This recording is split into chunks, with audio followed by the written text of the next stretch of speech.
So we're just going to jump right in. First off, welcome to the podcast, proper legend, all the way from the UK, Jimmy Broadbent. Yeah, I mean, I appreciate the big ups there. But Yeah. I don't know.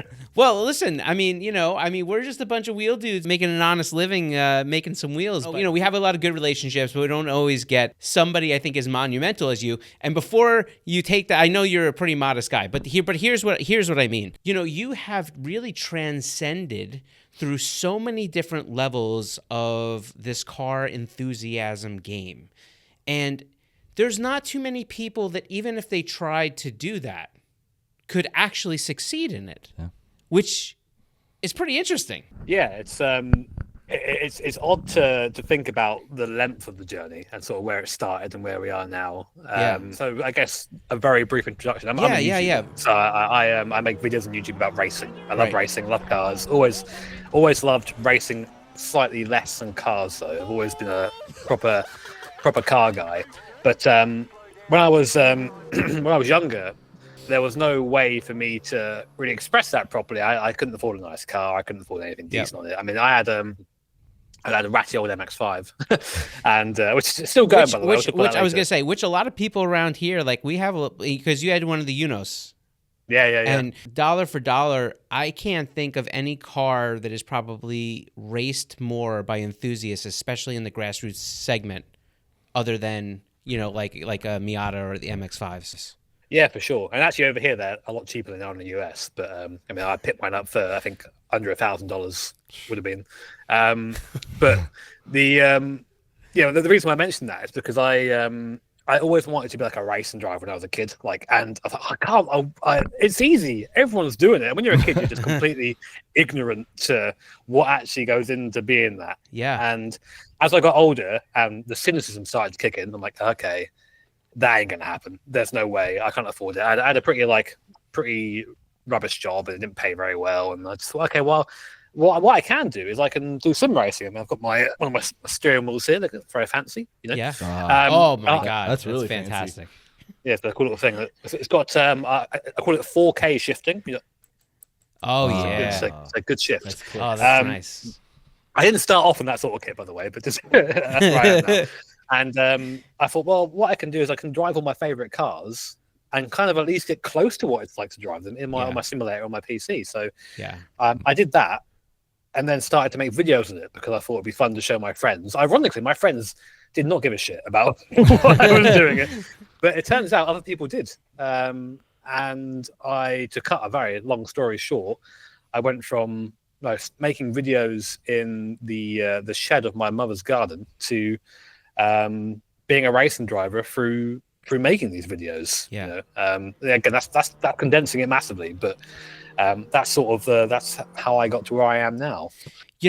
For those that will go back and watch your content, and the reason I'm trying to I really purposely don't want to get too much in the mix. Your story is well documented, not only by your own channel, but people have gone there before. So I was like, when I was watching some of this stuff, I'm like, all right, but there's a bunch of questions or things that I have that I want to know about Jimmy, but like from the other side. I want to know about the car world, definitely. right? And I've seen a couple of things where they've done, but what's interesting is that you have, like you said, you came from kind of, somebody that like just loved to race and play on these games and kind of get to the point where you were kind of using vehicles that you probably wouldn't come into contact with. They were just out of our element, which I think we all can relate to. Even today, there's plenty of cars that I can only get. For me, like I'm not a gamer at all. I never have been, but I was always I'm a big car guy. I love car builds. My most comfortable place is in the garage welding, right? Like you put that's you asked me to build engines, build cars. I almost say that I love that more than the actual driving experience of cars, but then comes this other thing is that, when I was younger, I got hooked into drag racing. That was my thing. Drag racing kind of died around here. A lot of tracks have closed up.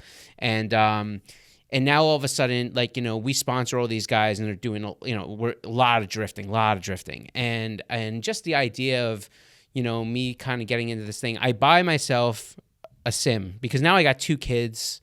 like an actual life, and I don't get to go racing as much, and it's expensive. So I buy myself a sim. I do everything that probably shouldn't be done. I spend a fair amount of money to build what I think is what I need, but it doesn't matter. It's good now. And I use this sim, and because I'm going to use it for the actual thrill of seat time and driving, right? And I love it, but I only do that, and I only know how to do that. So if you ask me to do any other game, I'm completely sunk. But the interesting part is that like I now kind of come in a different light. You started, I mean, would you say from a performance aspect or from an area of actual racing, you really started in the sim, in a digital world, and then kind of brought it into the real world? I mean, for racing, sure, but for the love of cars, like, right. No. The love of cars was there forever. Yeah. I remember watching. God, you know what? My favorite car of all time is it's not really like a tuner car, but it's a Ford GT40, the Mark One. What a gorgeous car! Okay. And I first came across that in like an old Jeremy Clarkson VHS when I was like 7 years old, and I remember hearing it. And in the UK, we don't really have any V8s. They don't really exist. So you hear this like thunderous V8 flying down the runway. Like, makes the hairs in the back of my neck stand up. Like I still remember that moment and be like, oh my god, this is the thing I want to focus on forever. And well, as you can see, it's happened. And from there, I mean, video games, I would say, did still inform a lot of the cars that like I was interested in. I was a big fan of the Gran Turismo series, 1, 2 on the PlayStation. Yeah. And like all the old Skylines and Supras, and the idea that because Gran Turismo did this so well that like a guy with not much money, so not many credits in the game, can make a car that can then go and beat a race car in a straight line. Like you've just gone, right, here's my 2J with the turbo the size of a watermelon attached to it. Let's just go and launch it. And that for me is like it gives some power to the everyman as opposed to these lads with like these very high end tuned race cars. Of course, when you get to the corners with that sort of build, it's a different story, but we don't worry about that too much. We don't, no. we don't think about that too much. But those games and like that media really started to inform the things that I was interested in. I was interested in cars that made loud noises and went very fast, for a very basic perspective. Right. And it informed a lot of the cars that I ended up owning. So you started out with the MX-5. And so let's walk through this in a way of, let's look at the timeline, because I know today you still own that car, correct? I do, yeah. Bit different now, but I still right. own it. It's a proper race car at this stage. But what was the kind of escalation of that car? How do we talk me through the build process? Yeah, I mean, so when I first got this car, I didn't really know what to do with it. I saw people drive it online. I saw people with like turbo MX-5s and ITB MX-5s, and I thought, man, these all sound and look awesome. And for me, like, I'm a massive audiophile. I just love the noise of something. If it's like a good noise, I'm satisfied. Right. And so I bought a 1.6 liter Unos with rust on the arches, like every other car does in the UK because of the weather here. Yep. And I just sort of drove it for a bit. I did very small things to it, things that I could do, because my mechanical knowledge, even now, is not great. But I was like, cool, I'm going to put an air filter on it and it'll make it sound better. Of course, anyone who knows anything about the layout of an MX-5 knows you put an air filter on it. It's right next to the exhaust manifold. So right. Sucking those hot exhaust gases. Yeah. But eventually, through sort of time, I did start working on it myself. I put an exhaust on it. I put some new wheels on it and stuff like that, and just tried to make it into something that was mine. It was still just stock power and a bit rubbish. So after that time, I decided to go down the avenue of what's quite popular with these cars and just a TD04 turbo conversion, which is quite simple. It's just a plug and play ECU, manifold, RX-8 injectors, and turbo, and an intercooler if you want one, which I would always suggest you get one. Yeah. And that took it up to 240 horsepower, and 240 horsepower, especially for you guys over there, doesn't sound like much. Well, in a car that doesn't weigh more than like what 1800 pounds. Like I don't know what that is in English, but about 1,000 kilos, I think. yeah, so that's about right. So 1,000 kilos is yeah. about 2,200 pounds. So yeah. So right there. So I say they weigh about 950 or so with that in it, and you think, oh my god, and it becomes this like it's like a very aggressive roller skate, you know. And I did that, and I thought, man, this is really awesome. And then I did the thing that everyone does and goes, but what if it was more powerful? So that, which is a mistake. Don't do that. Before I go any further, that amount of power for your MX-5 is beautiful. Do not change it because it starts getting dodgy. It's a curve. It's like this horrible, ever increasing curve of cost versus what you're going to get out of it. And there is just the sweet spot. Don't go any further than that. Just buy suspension, buy tires and wheels, and you're good. Yeah. But I didn't do that. I went and got I got the bottom end of the engine built and put a bigger turbo on it, and it made 330 horsepower, and which is a rocket ship. Yeah, and it couldn't in third gear it would spin the wheels, you know, and no traction. Yeah, there was nothing. Yeah, and because I was like, oh, do I need to upgrade the wheel? And about, yeah, no, I still ran 205s in the back, and it's just like, cool, this is a good way to have a good crash. And but that was rapid, but not worth the money. And I had that for a while. And what actually happened is I didn't drive the car for ages. I just put it to one side because I was like, this is just too much for me. It's not usable. No, and I had no track experience at that time, no actual experience of what it's like to have a car like that, and what you do when it goes outside of your control for a second, you know, oversteer, understeer. What do you do about that? I don't know. But then decided to track it. Obviously, I'm like, okay, well, if I'm going to do that, I'll go and track it. And I found out straight away that very fast in a straight line, but could do nothing else. Like couldn't stop, differential, couldn't deal with the power, gearbox wasn't happy. So I thought, well, okay, again, it gets shelved for a while. Yeah, and then in the background, YouTube for me is growing and growing and growing. And I thought, oh, actually, you know what? I'm not going to get to be a racing driver. Maybe I can race this or drive this. So it went into a garage and came back out with new brakes, new suspension, with aero attached to it as well, completely gutted interior, a livery, full-blown race car at this point, which then survived 3 laps before the sandwich plate decided to unsandwich, and it put oil all over the circuit and went back in. Right. Everybody's favorite fan once you do that. Yeah. But actually, I was pretty good. I got off the circuit straight away, but I remember being there being like, oh, cool. Good. Yeah. And that's actually, you know, that's been the story of the car for a while. Something happens. I go, all right, I'll build it some more. Don't test it too much. Happens again. But I kept going through the iterations to whereas now it's got SR20 in it. And it makes, on the last time I run, it made 707 horsepower. It's so 300 was too much. He just got done 300 saying... was too much power, but 700 sweet spot. Gotcha. Well, listen, it was too much power then. I've driven it at that power. It is pretty spooky, but you get used to it pretty quickly. And so it's SR23 if you want to be like pedantic about it. So it's got that fat turbo, sequential gearbox now, 6-speed sequential. I think it's got some CTS-V differential in the back of it now. Okay. So no chance we're breaking that. Custom prop shaft. I mean, it's like it's Theseus's MX-5. You know, the only things on there that came from it stock are the door handles, right, and the rear lights. Perfect. Everything's been changed, and proper race car. It is the scariest thing I've ever driven, but I fucking love it. It's got a side exit exhaust as well, because why the hell not? Wait, how much does the car weigh now?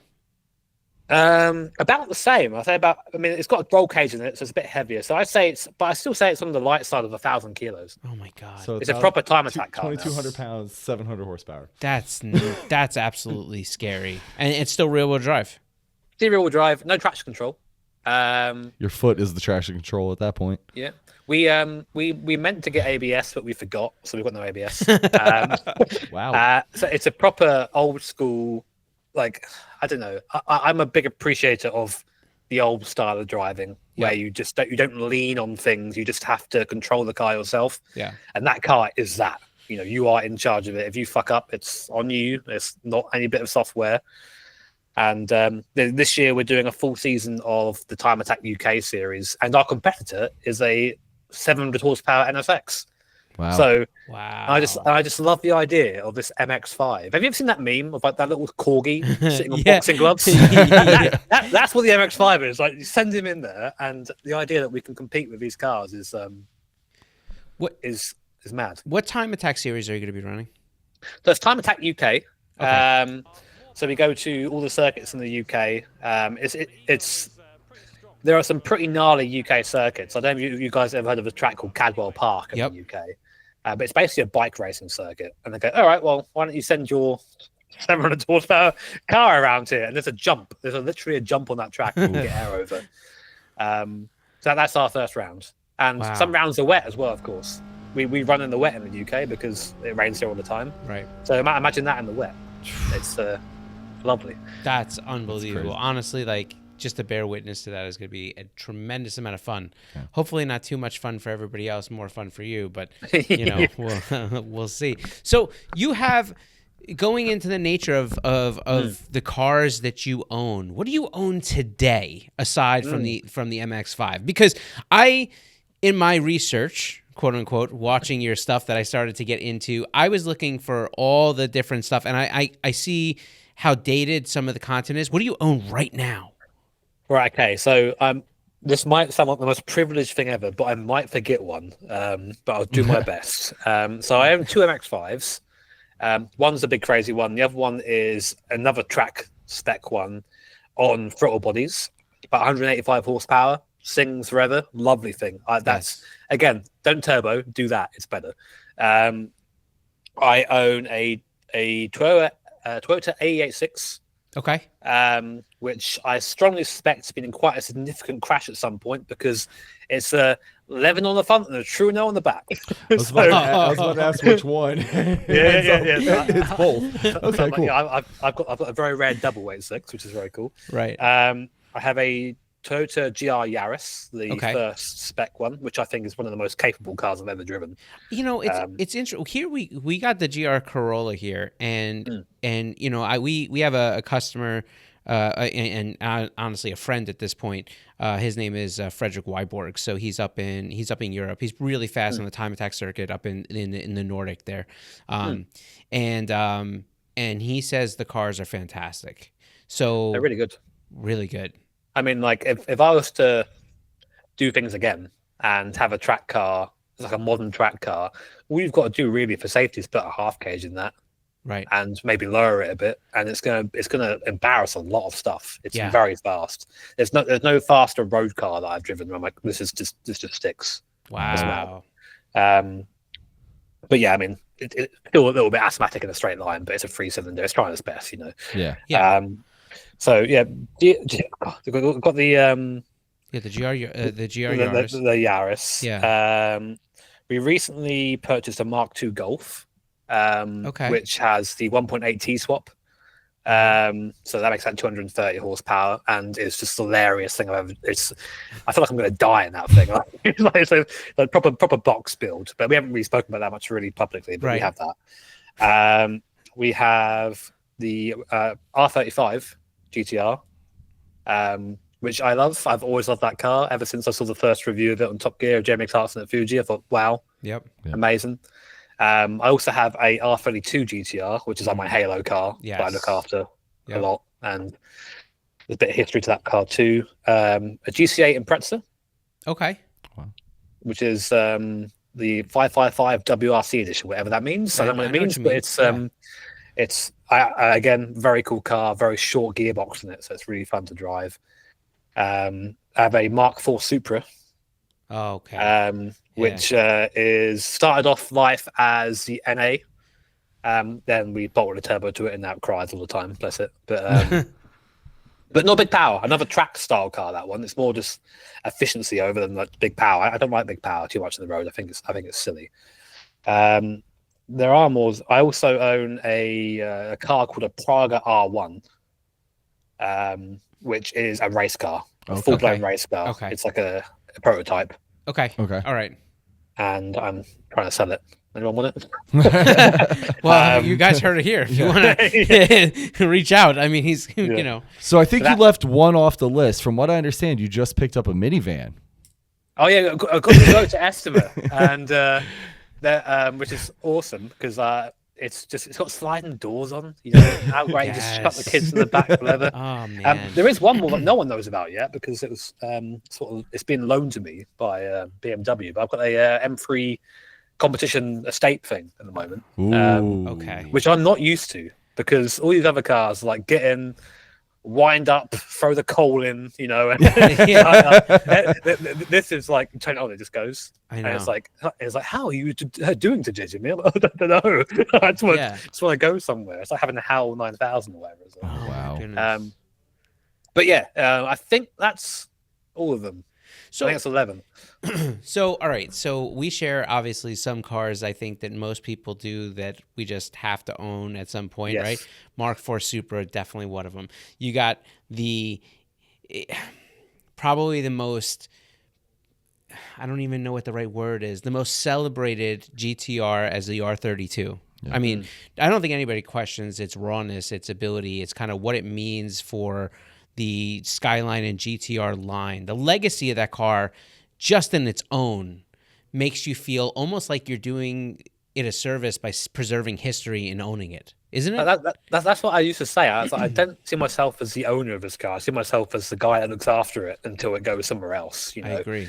I mean, I don't plan everyone selling it, but right, that day may come. Yeah, maybe it will. But there's such a difference between 500 horsepower in an R32 Skyline, right, and 500 horsepower in an M3 competition. Absolutely. And because the 500 horsepower has become like not much for some reason. I don't know why, because it's a lot. And if you actually feel what that is about someone nannying you through it, you go, oh, that's plenty. I'm good. And there's no better, because I still run in the R32. I still have twins.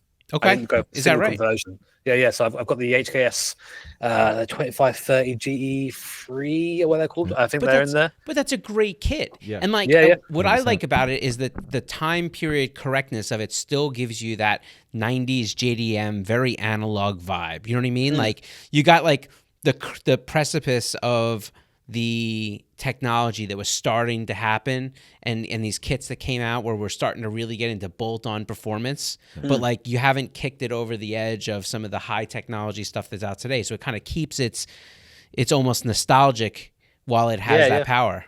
It still has like a very old Blitz style blow-off valve in it as well. Yeah. So it's like you get proper whenever you change gear, and it's not just like the single big boop boop boop. Because I understand that, but there's just more presence to that, and it still drives super smooth. You know, you can drive that car. Yeah. You wouldn't know it made. I mean, mine makes things like 550 or something like that. You wouldn't know it makes that power just driving it around normally until you start getting on it, and it's super responsive. Like 2,000 RPM. Yeah, you can feel them start to move, and it's very easy to fall into a trap to go, oh, that was really fun.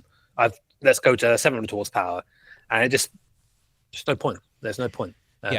It's hard because those cars, they take the power so well that you know, even and here's the thing: the R32 out of probably most of the GTRs is probably the least tame. Yeah. Right, because it's the least amount of quote unquote technology that had been in there. But what's interesting to me that's always been about the R32 is just how raw it feels, but how well it just kind of takes the power. Yeah, it takes everything you throw at it. Like that's the thing. There's no limit to that chassis. Like I mean, I'm sure there is in the high horsepower numbers, but like when we've driven them around and just beat on them, like you can't find that limit. You find the limit of your driving long before that car finds its limit. Yeah. Yeah, I've never really driven the car hard in corners. I'm a bit precious about it. Yeah. But I about a couple of years ago, I got invited to it was like a demonstration at a karting circuit. So there were like, there was a very pretty M3 E30 DTM style car there. Okay. There were like supercars there, and also an old 70s F1 car. Oh, cool. So I thought, okay, I'm going to try and like bully this F1 car, and my guy around this karting circuit. And the karting circuit is like first, second gear, very, very. But the way it shifted weight for something that weighs like 1,500 kilos or more, like it moved so well. I was so surprised by it and how. And then you get on the power. Of course, you get the front wheels with the sort of coming in with the power delivery. Yeah.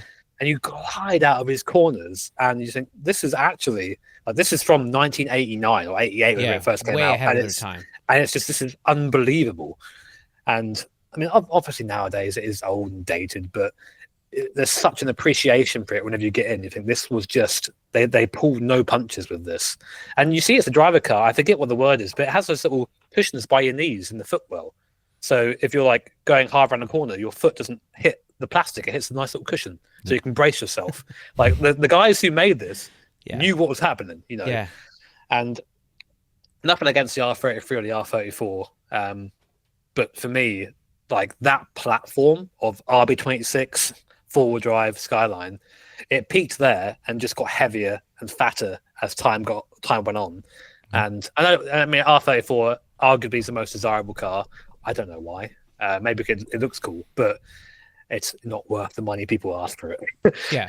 Well, and I'm in the same boat. I mean, it's hard because, like, I'm as much as I love an R32, I really have always been a big fan of the R33. But that's because I think it's the absolute perfect year of just starting to get some modern comfort, creature comforts, but also kind of having that full analog feel still. And then R34 obviously brings in way more of that stuff. But your choice to get an R35. What was the, because here's the thing, I would say that is the furthest thing away from an R32. So what is the R35 that made you so attracted to, like, that's the car, that's what I want to own? Yeah, it's, I mean, you think about it, it's the complete opposite end of the scale. I'm literally here being like, oh no, R33, R34, too fat, and I buy like a 2000 right. GTR. Yeah. I've always just been impressed by the car, like what it can do despite what it is. Right. I mean, it's basically a massive computer, you know. Yeah. Okay. And then when you get in it, the ability it has to, and again, from the era of, I think 2007, they first started making them. I think mine's in 2009, so it's pretty early. It's the ability for it to go, cool, we're going to go now, and before you do it, no, you're breaking, you know, every speed limit in the country, and it's. I've made some modifications to it. I like a subtle mod on that sort of car. None of my cars, I mean, unless they're track cars, none of my cars are sort of big, garish mods. I'm like OEM plus. Yeah. And I've got a very good relationship with HKS. So it's HKS exhaust on the back. We've got the custom Y pipe as well on there. We also have the intake system from them. There's no map on it at all, so it still makes the same power. But it breathes a bit nicer, and when you have the intakes, you actually hear the turbos whenever you can, and it's just that spooling. It makes it it makes it feel like, I don't know, it's a cool experience. And I've got sort of the black on black, you know, so it's black car, black wheels, and for me it's just mean. Yeah, it's a mean looking car. It's got presence, and whilst it isn't, I mean, I don't see it as a part of that line of, like, you know, the R32. I mean, it's an R35, but it's not a Skyline. It's something completely different. And it's just so funny to me that you can own what is, I mean, maybe not quite a supercar. People will moan about that, but you can own something that can beat supercars for, in the UK. I think I bought it for, I think it was £32,000. So oh my God. What? It must have been like $40,000 or $45,000, something like that. But you've had this car for a while, right? Yeah, I've had it for a while. I mean, I bought it after the R32. Initially, I was like, oh, maybe I can own all of them.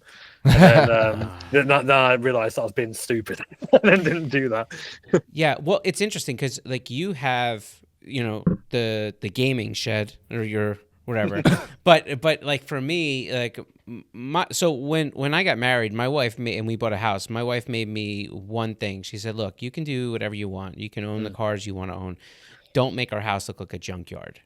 Right? Yeah. Like, don't make it look like there's broken down cars that don't run around here. So that was her request. But I mean, if it was up to me, I would live in a shed and have a really massive Taj Mahal garage. You know what I mean? Yeah.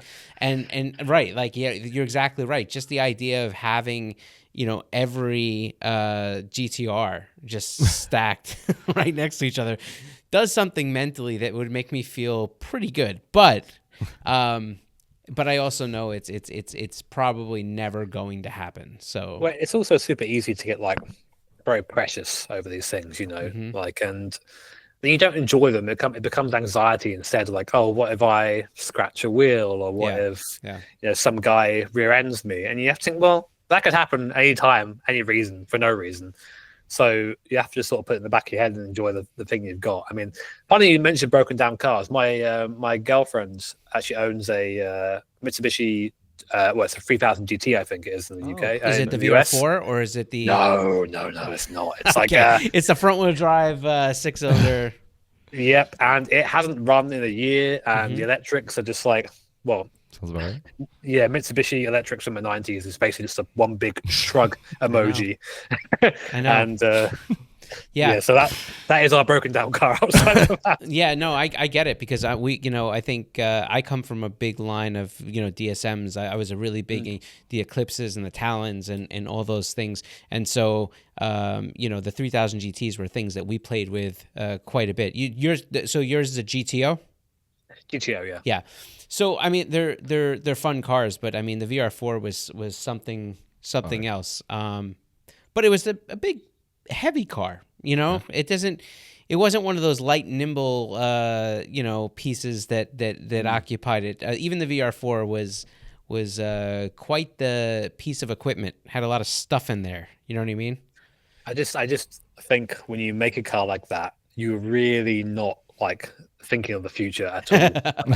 you make it and go, oh, it's got active air at the front. Like that is going to be the first thing that breaks, isn't it? Like you're going to see one frosty night and it's all just done. And yeah, I mean, obviously it depends where you live, I guess, in the US, but in the UK, it's very like we have quite a big temperature range. We have 30°C in the summer, -10 in the winter, and it just doesn't. Cars don't live very well like that unless they're stored nicely. So that car was never stored nicely, and it shows. Yeah, we're in the Northeast. We're in like the New York area, so we have the same type of climate. That you do. We go through those big fluctuations. Very hot in the summer, a lot of humidity. Very cold in the winter. Snow, rain, all that stuff. But it's interesting to kind of watch your journey change. So give me the chronological time span, and if you could, the chronological time span of acquiring these cars, but mark them if you can. Mark them with the size of your YouTube channel when you think you acquired them. Okay. Is this too tough? You think? I think I've got this right. So, all right. Mark 1 MX-5, maybe like 2,000 or 3,000 subscribers. The first one. Got it. I then, I hadn't bought I bought a different car. I bought a ST220 Mondeo, which is like a fast Mondeo in the UK, V6, but it sucked. Yeah. And I bought that maybe like a couple of thousand subscribers later. Then at about, I'd say 40 to 50,000 subscribers, I traded that in for a 350Z. Okay. Now so I we're have one of talking those your for a bit. language. Yeah, I got one of those. Yeah, and I loved that car. It just leaked oil all the time, and anyway, so Must have been a DE. yeah, it was. It was. Then about, I think 100,000 or so, I thought, or like 120. Was it around 120, 150? I bought a Skyline. Nice. And I thought, cool, I'm going to have this as my thing, and I'll keep it forever and sell it and invest. Then, unfortunately for me, the channel kept growing. Yes. Then during lockdown, when my channel sort of exploded, about 400 subscribers, 400k subscribers, I bought the R35. Yes. Around there, because I was like, I'm a YouTuber now. Gotta have a YouTuber now. I gotta have a YouTube, right? You're like Matt Armstrong. Move over. Yeah. I have a GTR. I'll be like, I have wrapped my R35 GTR. Armatrix exhaust. Yeah. Oh my gosh. Anyway, so good. That's a good joke. We had that, and then moved on to what was after that? I think in 2019 I bought my Impreza, so that was again about 500k subscribers, maybe a bit more than that. I also bought the second MX-5 around then as well. Then God, you're really testing my knowledge here. I know. My own past. Which orders? So I bought the Praga after my second season of Praga. So that would have been end of 22, which is about 700,000 subscribers. Then the Mark IV Supra at about 800. And then the 8.6 at about 850. Yaris? Yaris, fuck.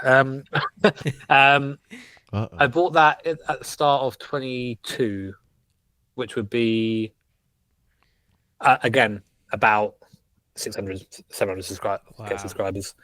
But yeah, it's hard to, I don't remember. I mean, I remember when I got them. I remember the actual physical time when I got it, but I don't remember the date. I don't remember anything else around it. But I'm under no illusion that it's a very privileged thing to get to own and look after all these cars. And I think sometimes it's easy to forget when it's been your life for a few years. You know, I've been doing YouTube now since 2016 full time. Right. And it's very easy to forget that this isn't normal. Yeah. Yeah. At what point, and you can figure out how you want to describe it. You know, you can use subscriber numbers, you can use it a feeling, a day. I don't know what it would be. But at what point did you feel like I've kind of arrived? Not arrived in the success thing, because I don't really feel that's how you interpret it. But like, I mean, just in the point where you're like, you know what, I'm experiencing enough freedom here that I can explore doing the things I love, like actually racing, and, you know, kind of being able to know that this is my job, profession, at least for the foreseeable future. I mean, I have three moments that come to mind for me when I do that. My first, very early on, and it's when I used to work at a big supermarket here in the UK. I used to work nights, which sucked, and and I was streaming, and I realized whilst I was streaming that I had made more in that stream than I had made my entire last 2 weeks working at my job. It's crazy. And I was like, oh my God, like, is this viable? Can I do this? You know, like, is this something I can do? And obviously not every stream is like that, and that is sort of the stress of being a YouTuber, is you never know when this is going to end. Right. But it was so liberating because I hated the job. I wasn't very well at the time, and it was like, I've done something off my own back and made it work, and I'm proud of myself for that. So that was the first one. Second one was a long time later. It was in 2020 in March, just before everyone got the cold, and I was working for, I still do, I work for Gran Turismo as a presenter and a commentator. Right. And we were in Sydney, which is already amazing. We were there in Australia. And after the show, Kazunori, the series director, who's like this mythical man, what a cool character he is. And just a side note, when I first met him, he was outside leaning on a motorcycle smoking a cigarette, and I was like, oh my God. So it was like, right, that you couldn't have imagined that better than that was. That was like, this guy's so cool. But anyway, after the show, he goes up to sign people's autographs and stuff, and I go up to shake his hand, say thank you for the show, and the line starts developing for me as well as him, and my line was longer than his line for people to come and ask for a photo or photograph. I felt like I was disrespecting him for that. I'm sorry, I didn't mean to do this, and people came and gave me gifts and stuff, and it's mad. And then actually the last moment was probably this year, thinking I've had my baby now, I've had my child, and I've got all this stuff on that I spend a lot of time stressing about. Yeah, because YouTube and social media, it's fickle. You disappear for a bit, it doesn't matter. You're gone. The next person comes along, and you're just filled. The space is filled. And I thought to myself that I think myself and a couple of other characters in the sim racing community really helped build what our community is now in sim racing. People make videos. There's tons of YouTubers now who do similar stuff to what I did, and I think this is so cool because this didn't exist when I started. Yeah, and it was just a nice you have done this. You will always have had this, even if you disappeared. You've always got it. And that was a nice moment to. I'm not very good at giving myself the wins, but I gave myself that one, No. Well, I want to give you and I do want to circle back, and because we have questions about racing. The whole idea of going from kind of not having that race experience, going through that digital media and becoming a proper race car driver. And I think you have earned that title at this stage. However, there's one thing I want to go back to, because you mentioned it before, especially when you talk about your first job. One of the things that I have seen throughout your content that you've been very vocal, and I'm going to give this to you as a win, because I think it's underrated, maybe what I believe this does for other people out there, is you talked about the mental health situation, right?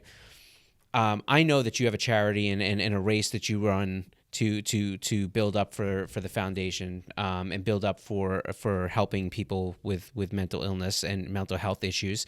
And I'm somebody that I've struggled with anxiety since I've been a little kid, right? It's always been in my wheelhouse. So I mean, even like, not, again, I don't really share too much about myself personally with a lot of this stuff, but like, even when I was offered, so I'm like now the president of Koenig, and when I was offered this job years ago, I originally turned it down. I said no, because the idea and the thought of all the stress and the pressure, I just thought I was going to melt. Like I really didn't think that, not that I didn't think I had the skill or the capability.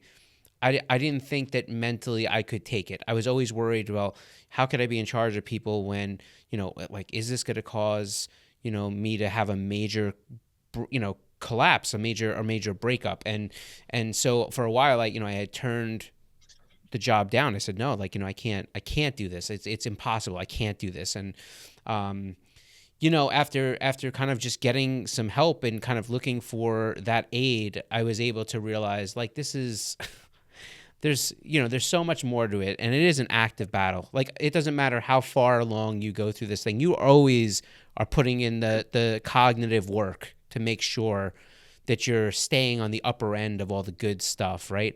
But where do you think that like that journey early on is really what propels you to be such an advocate for that mental health?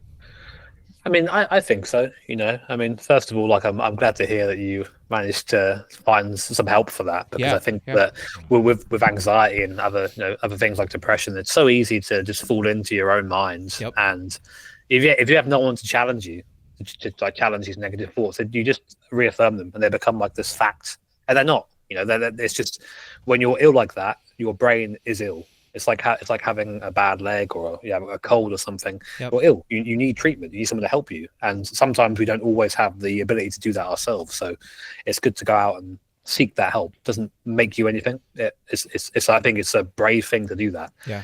But for me, personally, I mean, I know what it's like to be there. I know what it feels like to be there, and how hopeless it is to be there. There are so many times where I thought to myself, right, cool, I'm going to go and like do something drastic and do something terrible. And there was no one there to stop me, because I didn't tell anyone.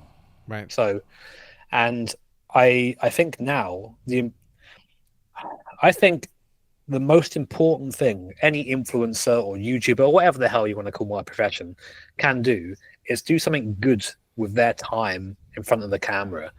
You see so many YouTubers that end up in the news for like the wrong reasons. They've done something terrible. They've used their like influence to, in a negative way.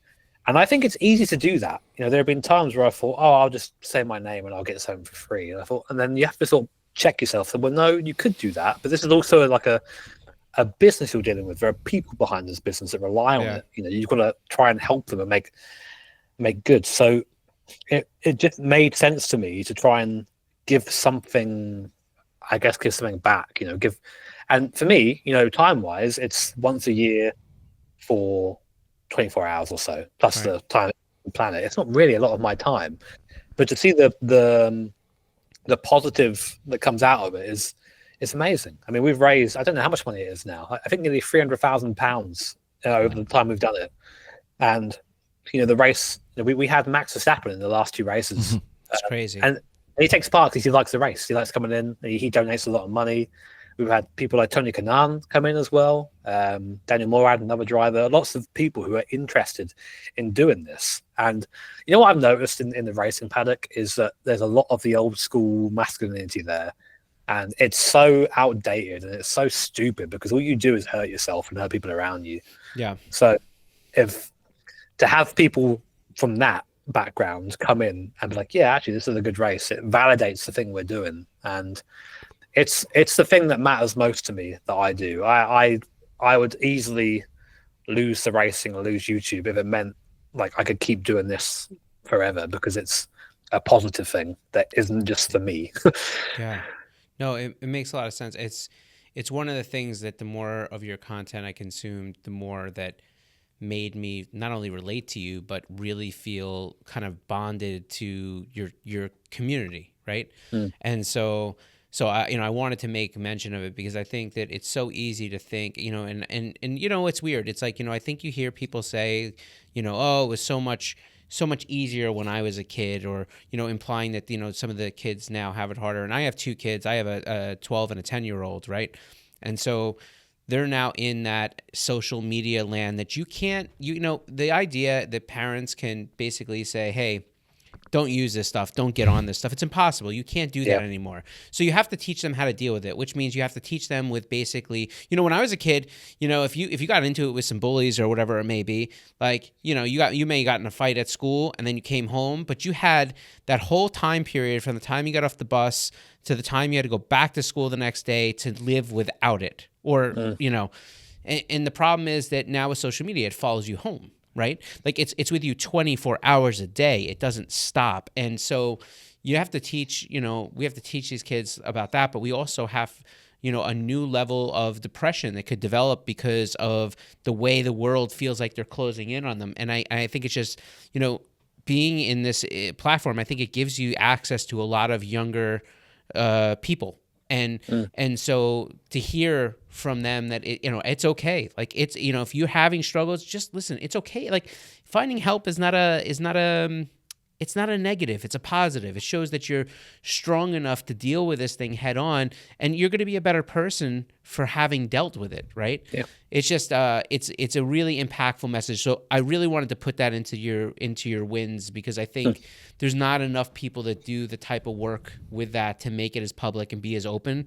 And I wanted to say, just from somebody that consumed the content and has the privilege of speaking to you directly, that I appreciated that just a tremendous amount. Oh, thank you. But yeah, like I said, I'll keep doing it as long as I can do it, because it's, as you say, an important thing. There are many important things on YouTube. I think that's one of them. Yeah. One of the other things that really bonded me to your content is because I was, and tell me if I'm wrong, but I was able to really connect the dots on a few things. See, for me, I was fortunate not to struggle with any depression or anything like that, but the anxiety was always something I dealt with. But for me, when I found cars when I was, 15 years old, and I had people getting into cars, like if I was around a car, if I was at a car event, if I was working on a car, if I was in the garage, it seemed like everything melted away. And is that the connection that you get? I feel like it is. I feel like, even going into a lot of the sim racing and stuff like that, I felt like, no, this is really one of those things that he was able to like really take his mind off of everything else and just put effort into, and it was helpful. Yeah, for sure. I mean, I would 100% say that. I mean, because we sort of chatted about it before, but the problem with being sort of depressed or being ill is your thoughts maybe aren't quite, like, they are subjective and they're usually not right. They're wrong. Yeah. And with sim racing, racing in general, like you start a race and you have like this objective, tangible progress. Either like you are first or you're last, or you have a good lap time, you have a bad lap time, Yeah. And what, for like, I would do these hour-long. I used to love endurance races. I don't have the time as much anymore, but I used to love doing endurance races. And I'd go in, do a 6-hour race with my friend, and we'd win. And I'd be like, I have, over the course of 6 hours, driven better than all these people here. Like, I have done something that is objectively a good result. Right. You know? Right. And I have spent my time doing that. And I would let myself feel like that I've done that. I'm proud. But then also conversely on the other side, when I had a bad result, I took it hard. I took it really hard because I screw everything up. I'm so rubbish. But that's where like you have to be a bit kinder to yourself. And in hindsight, it's easy to say that. At the time, it's difficult to say that. But I put a lot of my time into YouTube and into sim racing because when you talk about negative things like maybe having some problems with your head on stream, you have like an instant reaction from like the chat box, and and a lot of it is support. I know what you're talking about. I understand. And that's, I mean, not every chat is like that, but I feel like we've sort of fostered that community over the years of being like, it's okay to be this way, it's okay to do that. And I think there is, like of any gaming platform, especially sim racing, there are a lot of people who don't really talk about anything. They just get in, be a robot in the sim and go home again. And I think that for me, sim racing and YouTube definitely, I'm not going to say the whole save my life thing, because I feel like that is really, when people say that, I think they discount their own work a lot. They discount their own efforts to do that. But I think it definitely helped put me in a much better direction than I was going in. It was a good outlet for you to be able to kind of use in a weird way as a therapy, right? Like, you had that back and forth a little bit. Yeah, it was just good to show myself that I could do good things, and because you always think you can only do bad things when you're not feeling great, and and you don't know what you're capable of until you give yourself the opportunity to do things like that. And if you take away, it's a classic, you miss every shot you don't take, and like even if that shot is getting up and having a shower, you've got up and had a shower, you know, like you've done it, like you can do it. And sometimes it starts small like that, and sometimes it's racing fake race cars, like everyone has that little thing like that.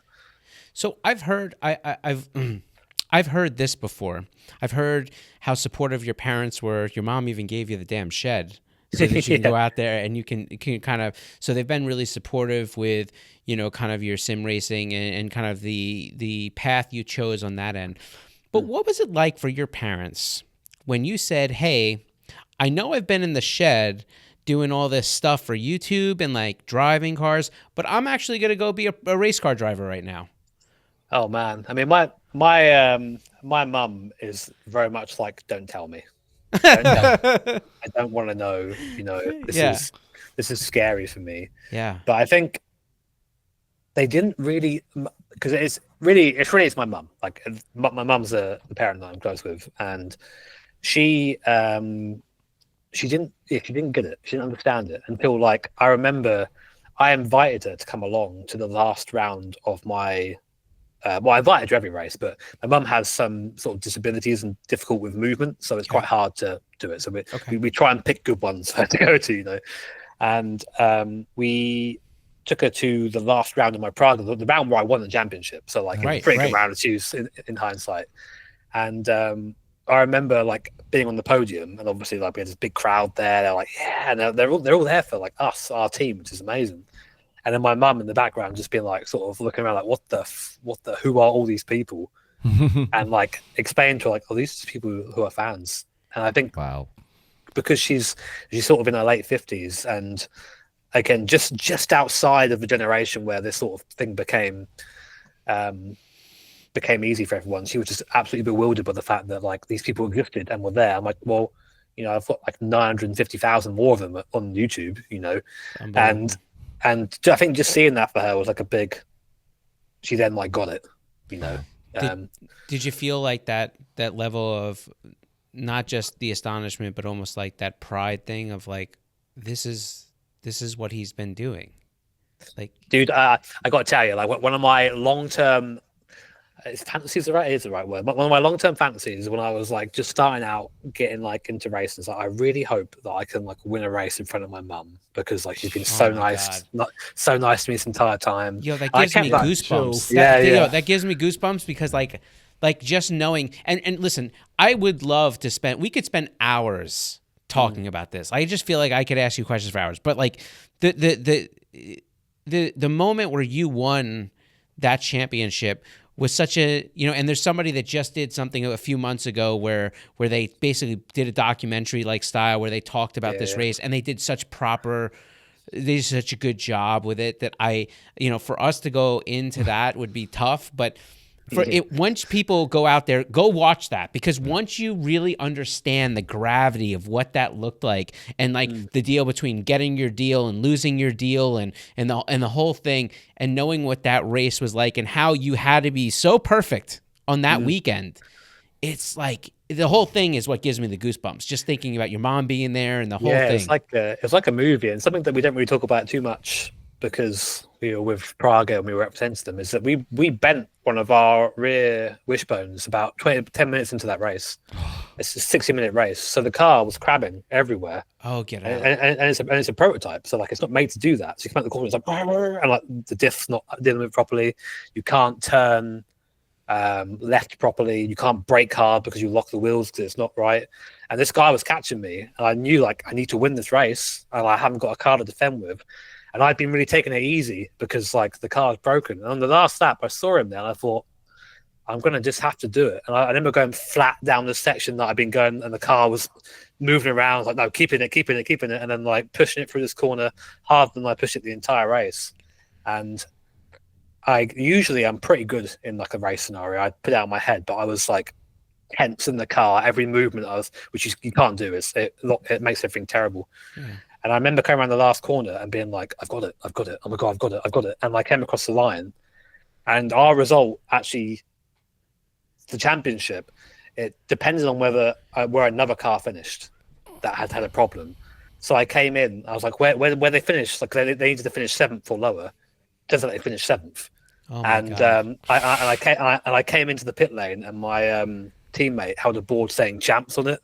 I just like cried in the car straight away. It was such a relief of pressure because there was so much expectation on us with YouTube and stuff like that. And it was there. I felt like I'm a racing driver. I've done it. There it is. Like, man, it's great. It's crazy because I just keep thinking about like your mom being there and stuff like this, and those are things I don't think I've heard before, and hearing the story and like and just hearing like I can picture it. It's like it's a weird combination. It's because it's like it's almost like the perfect trifecta of a dream. Like you could dream that scenario as being something that you ultimately would wish to happen in your wildest, and then for that to be a reality, man, what an incredible moment that had to be. Yeah, I mean, I occasionally go back and watch the video, you know, and be like, that was a nice moment. And I've got pictures on my wall of that moment. You know, I've got you can't see it, but it's a picture up here on my right of all my friends from the internet surprised me and came like because I have the community of people that I race with, and they're all people like I used to be, people who struggled a lot, maybe not the most socially. I don't know.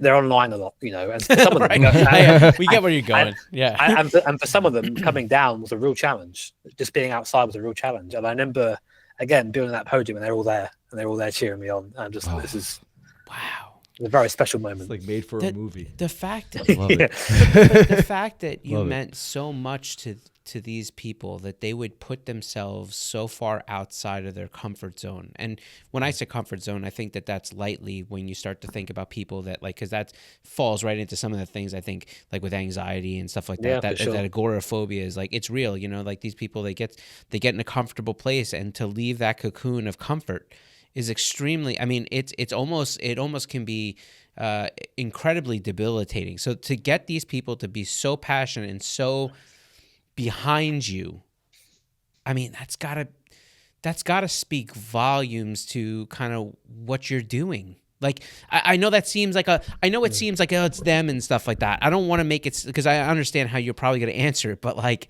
I just, it takes somebody significant in an importance level to them to get them to show up like that. Like, that's the fact. I mean, yeah, I mean, when I think about it, I think about this. There's one guy especially, and he was my teammate for years. We used to do these these duo races, some of these 6-hour races I mentioned to you. Yeah. And we won like the series in iRacing together in a car that was kind of similar to it's a prototype, but a much faster prototype in the sim. And to us then, it meant as much as that meant to me there. Like that moment of actually doing well together. So it felt just like it almost felt like he wanted to come celebrate that, properly, because he understands like the time that goes into it, and they all do. And some of them, I mean, one of them came from Lithuania. He came to come and be there for that event. And yeah, it's never lost on me that I have, one, very good friends, and two, as you say, the amount of effort that went into that, because I think it's very easy to dismiss a lot of anxieties of people when you haven't experienced those things. Yeah. And having done so, you see all their faces and you think these are just the best people. And I wouldn't want to celebrate this any other way. Oh man, that's awesome. I kind of jumping off of your championship, there's something for me. So I'm very familiar with Misha and his Nurburgring content. And then I come to find out that you also have this glorious connection to him. Can you just give us a brief overlap of, one, how that came to be, and kind of what it means for you in kind of being able to drive this M4 comp car on such an iconic track? Yeah, I mean, so Misha and I had always been like chatting on Instagram about things, because I had sort of tentative plans to race there before any of the Bilstein stuff happened. And I was like, can you send me some wet laps? I'm terrified. I have no idea what to do. Because wet laps, the normal circuit is scary, but wet laps around there are worse because the tarmac changes in many different places and has different grip levels, and you don't know until you get there. Yeah. And he was always really, really nice. He was chatting with me. I'd say like we weren't really friends then, but we were like friendly acquaintances. He was always like kind to me. He sort of knew of me. I knew of him, etc. And then I was on a holiday somewhere, and I got a phone call, and it was just him being like, "Oh," because he had my number for some reason. I think some sim stuff. He goes, "Hey Jimmy, you want to race at the Nurburgring next year?" And obviously, that's a good phone call to get. Yeah, it's better than any phone call I've received this year. And it turns out like he said, I called you first because like God. Because I don't know many other YouTubers who like have the profile you have and can actually drive the car. Okay. Yeah. And I was like, yeah, amazing. We'd love to do that. And then we sort of, went to get Steve from there as well, Super GT, another YouTuber. Yeah. And Misha is probably one of the nicest people I've ever met. He's such a kind soul, and it's been so nice to like get to know him properly, because you think you know someone for YouTube videos, you kind of don't. You get to know whatever they give to you, but through him, I got this drive with Black Falcon and Bilstein, which is this iconic company. And in our first year, we drove a 330i, which was, I missed that car. That was so much fun. It's like it's not a car like a GT4 because it relies on this lateral movement through a corner. You're always like 4-wheel slide. It's like driving an old touring car. It's brilliant. Nice. And when I got my don't get me wrong, me and Steve are also very good friends, but he's a very different sort of person. He's very, for lack of a better word, stoic. He's not very emotive, very but it means well to him. We got our first podium in that class, which is a very competitive class, VT2. And when I got out of the car, I did the last stint. But that whole race was a whole thing. My God, it was like raining, dry. We had a puncture on the last lap as I was trying to overtake a guy 4/3 on the last lap with a puncture. So we managed to do that. I get out of the car, and the first thing I hear is like, "Come here, you motherfucker!" And it's Misha being like, "Come here!" And I just ran over to give him the biggest hug. The guy broke my ribs, I'm pretty sure.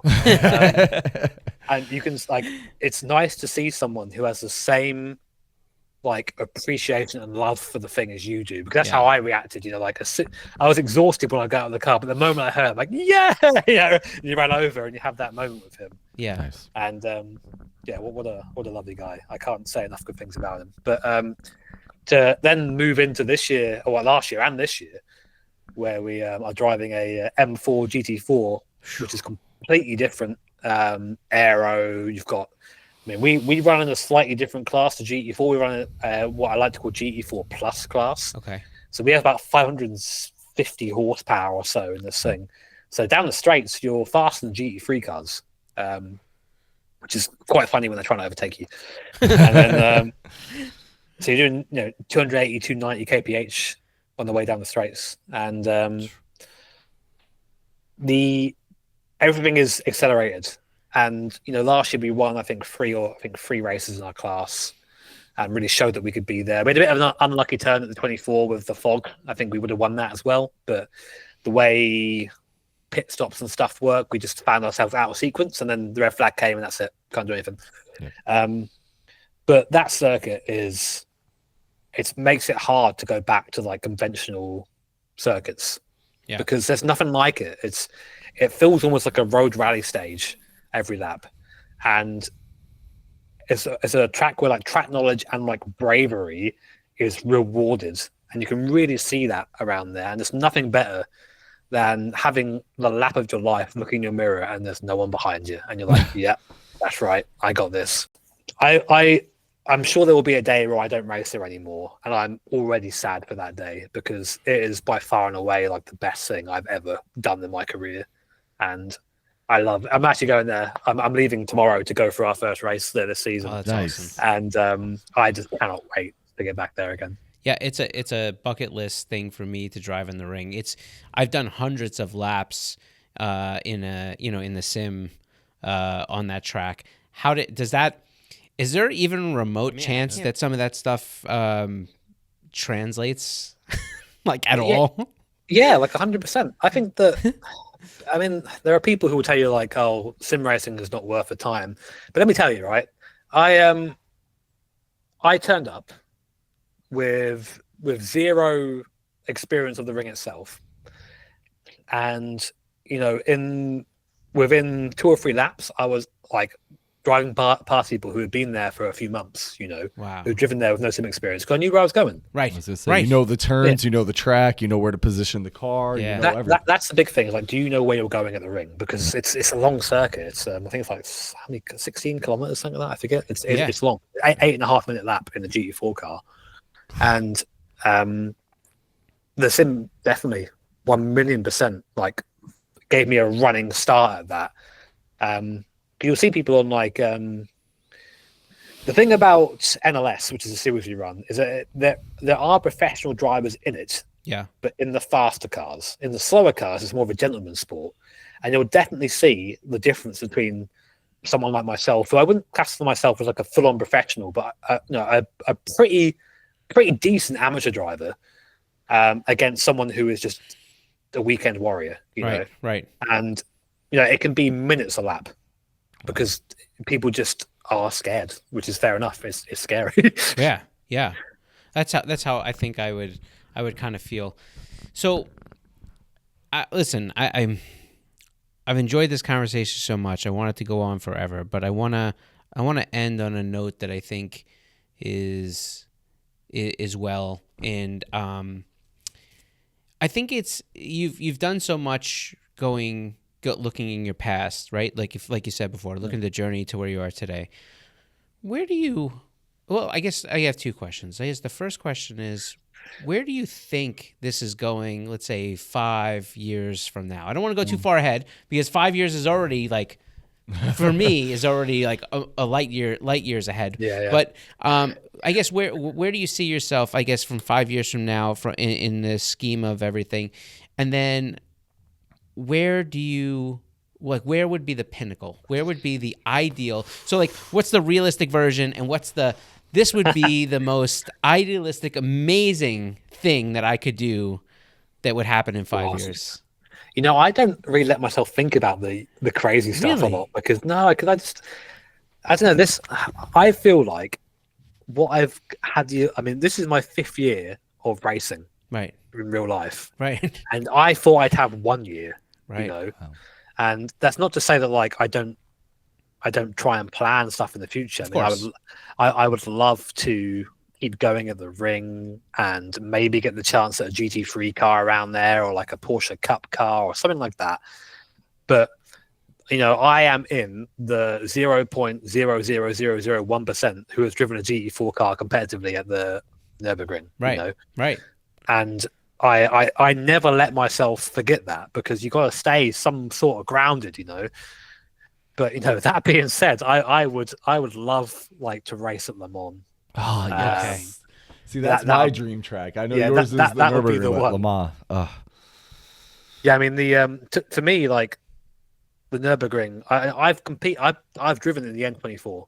Like I have that, and when you're driving around in the N24, you're like, I am currently driving in the N24. And you have to again just get that in the back of your head pretty quick. But that was like my far away, can't reach it dream, and it's happened somehow. Yeah. And I'm doing it again this year, and that's amazing. But if I were to pick something else, it would be like Le Mans, because Le Mans in a LMP2 car would be amazing. I don't think I quite have the fitness for that at the moment. I have to work towards it a bit, but that would be amazing. But in 5 years' time, I think realistically where I see myself is I'll be doing less YouTube. I'll be a bit more present. I have a son now, you know, and I want to spend as much time with him as possible, and you know, let him know that he's loved and he's a priority and all those things. Right now, as a baby, I ain't got a clue, so I can get away with it, but not for much longer, you know. Right. I would love to sort of lean in more into the business side. I part own a business called Advocacy. We sort of resell sim hardware, and we also do sim gloves and boots and stuff like that, which is, you know, we recently had our open day, which went really well. We had a new unit. It's all expanding very quickly, right? Which is very cool. And like, it's cool to be part of something that isn't just YouTube. Yeah. I would love to keep racing, but I'm also not stupid. I understand that my racing happens because like I'm a marketing tool. You know, I'm a YouTuber, so I race, and people do that in exchange for that. Right. And if I stopped doing YouTube, then those opportunities will stop coming. But it's not the end of the world, you know. I've dedicated a lot of my life to fake race cars and race cars, and I've got a lot out of it. I've got a lot more out of it than a lot of people get. 100%. And I'm very, very thankful for that. So if more stuff happens, then amazing. If it doesn't, then I've had a fucking great time.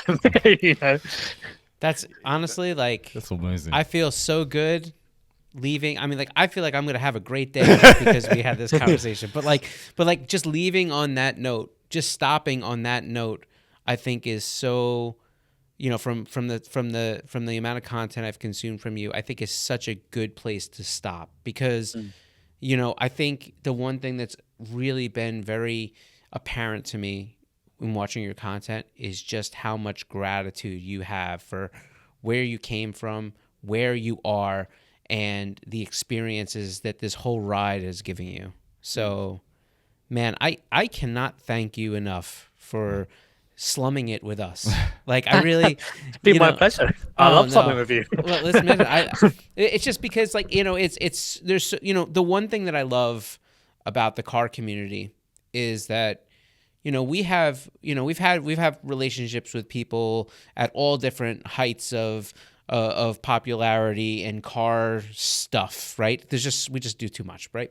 But it's so interesting to be able to see how, as different as the walks of life could be, as different as the journeys could be, there is this common bond between car people that just exists, and it doesn't seem to matter. And this is new for me, right? New for me in the course of the past few years, where I've started to get into a little bit of the sim racing and stuff like that. But like, is like, it almost doesn't matter whether it's in a virtual sense or if it's in an actuality sense. That share of love of automotive and enthusiasm really does transcend through. So it's exciting to be able to speak to somebody like you that's really experienced both, but also has developed such a good rapport with such a community that they built. So I appreciate it, man. There's really nothing else I could say. I loved every minute of it.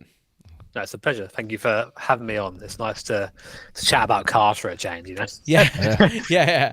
Yeah. No, it was great. And man, I'm like, you know, obviously a newly acquired fan, but I'm like, I feel like there's no, you know, I'm right there rooting you on. I can't wait to see you do some more stuff. And man, thank you so much. No, thank you very much. It's been great. It's been awesome. Thank you.